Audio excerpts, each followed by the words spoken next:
коли я була мала, мого батька поруч не було, він появився, як можна, по сімейним обставинам тільки от недавно.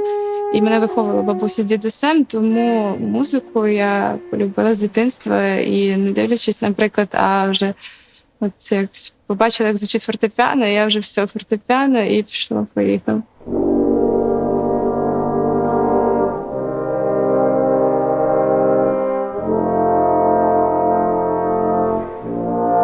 Якщо людина взяла в руки мідний духовий інструмент, то в неї не повинно бути ні одної необов'язкової якості. Будь ласка, тромбон ще раз. Це і дисципліна, я маю на увазі самодисципліну, це і талант, це і бажання, це і працездатність, це бажання пізнавати. Коли грає, наприклад, 12 скрипок перших, так? Якщо зіграє хтось один фальшиву ноту, це буде чути, але 11 його прикриють. Але якщо одна труба зіграє щось не те, то це буде просто, вибачте мені, як то кажуть, повністю перекреслено все, що до того було зіграно. Є?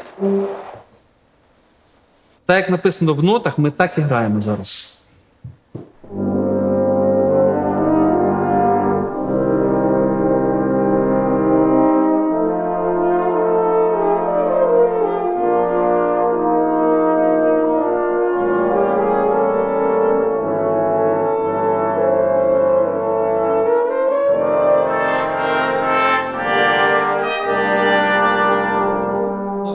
Валторне, що ми тут робимо?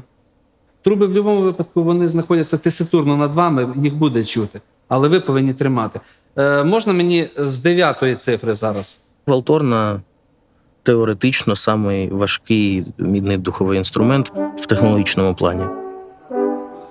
Раз, і два, і три, і... Стоп, ще раз. Стоп, зараз було досить непогано. З моменту, коли вступають труби, я прошу тромбони і валторни, отут якраз треба втримати нюанс. Ні в якому випадку не відходьте. Взагалі я не вибирав цей інструмент. Історія така була, що в школу прийшов диригент і створював духовий дитячий оркестр. Запропонував всім бажаючим приходити. Я прийшов, хотів грати на трубі, тому що у мене був друг, який вже грав на трубі. Ось, а диригент мені сказав, візьми валторну, потім скажеш спасибі. Я вже сказав не раз.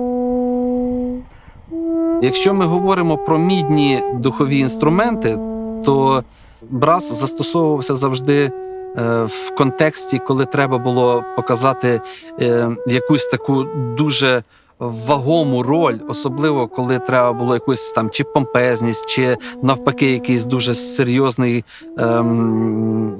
колорит придати твору. Так? Дуже часто його використовують саме в апофеозах, в кульмінаціях, коли треба, як то кажуть, до мурашок пробрати. Так?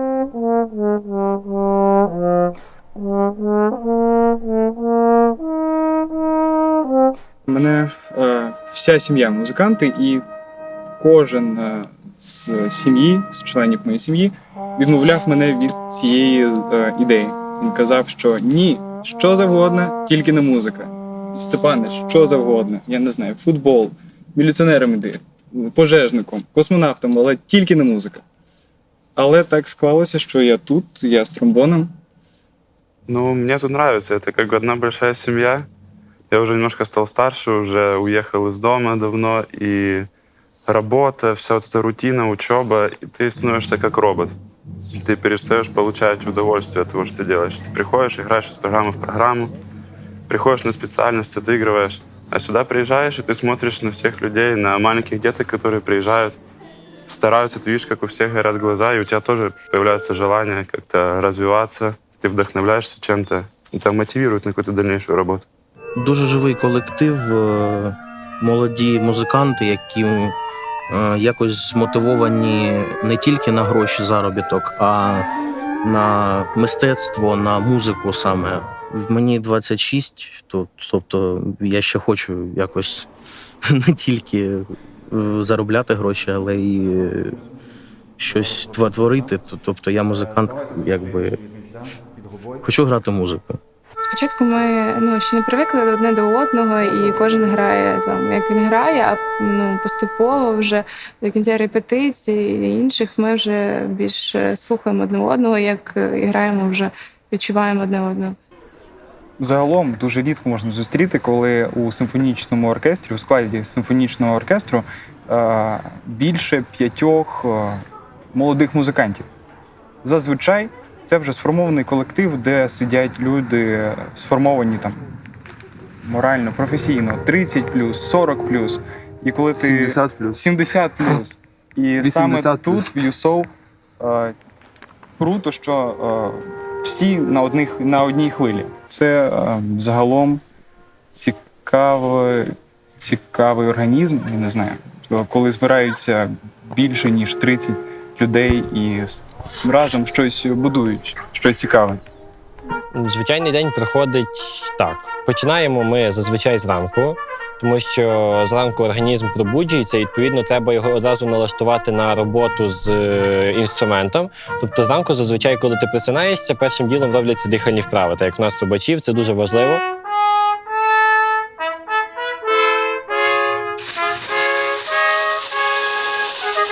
Так стоишь, пока голова не закружится. Це явище називається гіпервентиляцією, коли занадто велика кількість кисню попадає в кров, відповідно попадає в мозок, і в мозку від цього чистого кисню починається запаморочення.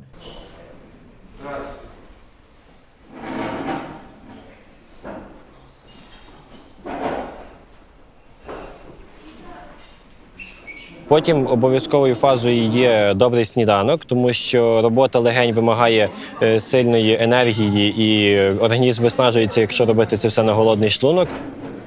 Тому духовики вічно голодні, бо вони завжди грають і завжди хочуть їсти.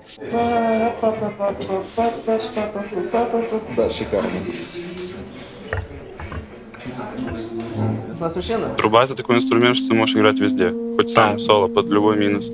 Який би це не був оркестр або ансамбль, там є куди попасти трубі. І зазвичай найпоширеніший – це джаз, найпоширеніший – це класика і бароко. Просто классика — это стабильная. Ну, если ты работаешь по классике в Украине, это державная работа. У тебя постоянно будет какой-то оклад, стаж, и за это, типа, стоит держаться. Тільки класику грати дуже складно. Якщо ти хочеш заробляти гроші, якщо ти хочеш непогано себе почувати, треба бути більш гнучким. А щоб таку якусь роботу мати, я не знаю, щоб купити машину, квартиру. Це не про музикантів. Перша труба, корнет перша. Тепер вже духовий оркестр не в моді. То колись було. На танцплощадках грали. 3 танці грали, потім віддихали. Дивлюсь, 2 дівчини танцюють. І я кажу, другому трубачу, кажу, давай розірвемо їх. І розірвали. І так я женився там на Уралі. А потім приїхав сюди. За місяць буде 90. Якщо ти вже музикант, то музика тебе не відпустить по життю.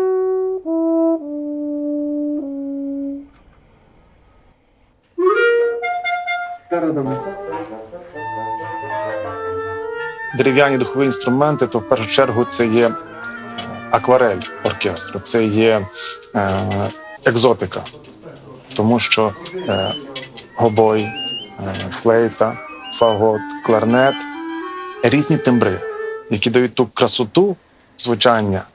І все в більшості поставлено на дерев'яні духові інструменти. Це є основа гарних звуків, зібраних в одне. Раз, два.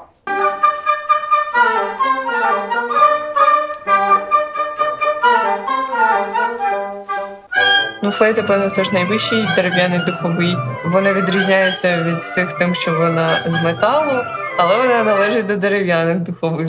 Вона раніше була дерев'яна, і тому, власне, вона так і залишила в тій групі. Флейта була включена в симфонічний оркестр Відразу, так? Не зразу, і не те, щоб так не так давно, давно, звісно, але з духових вона так. Дехто з композиторів її, можна сказати, навіть уникали іноді, того, що колись флейта була досить фальшива.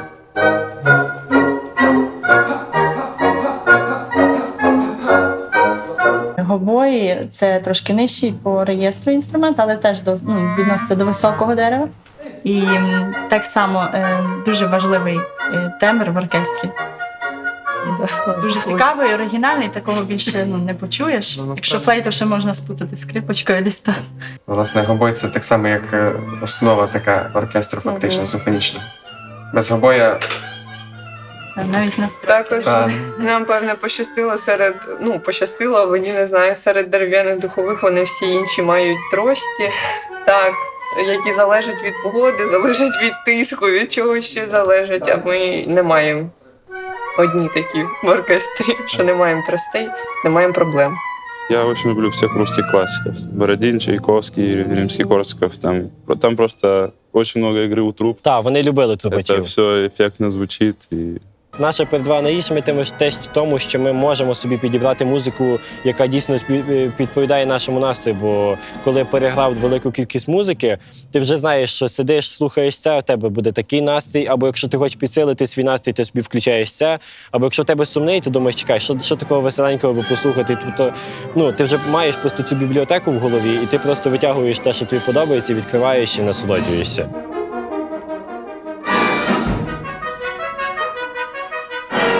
Як це буває, як ковток свіжого повітря. Типу піти на концерт на джазовий, чи піти на їх джем. Вони ж є це джем. І ми ходимо іноді там. У нас якраз в Дніпрі це все зараз дуже розвивається, так, і ми завжди туди ходимо, і прям класно. На рахунок сучасної, не знаю, Coldplay люблю слухати. Мені всього лише 21, я на одній хвилі зі своїми однолітками, тому я не цураюся послухати і R&B, і хіп-хоп, і може якийсь рок, і навіть може якусь російську чи українську хайпову музику.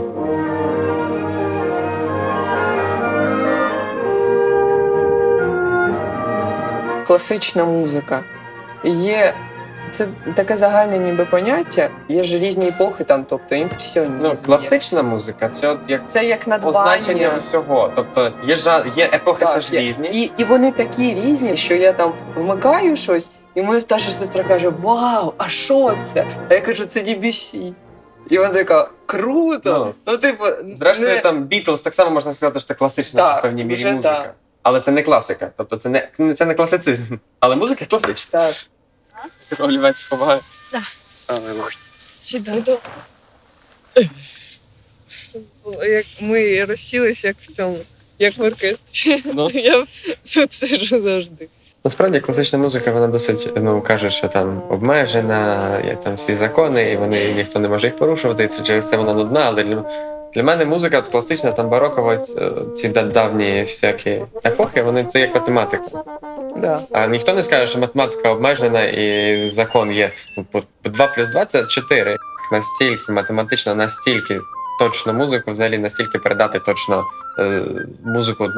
Таке враження, що він просто брав від Бога, від Всесвіту цю музику і просто її передавав. Тобто це провідник такий. Це неймовірно абсолютно. Бах, це топчик. Симфонічний оркестр не може бути без туби, без контрабасу, без тромбону, без скрипки. Це один єдиний організм.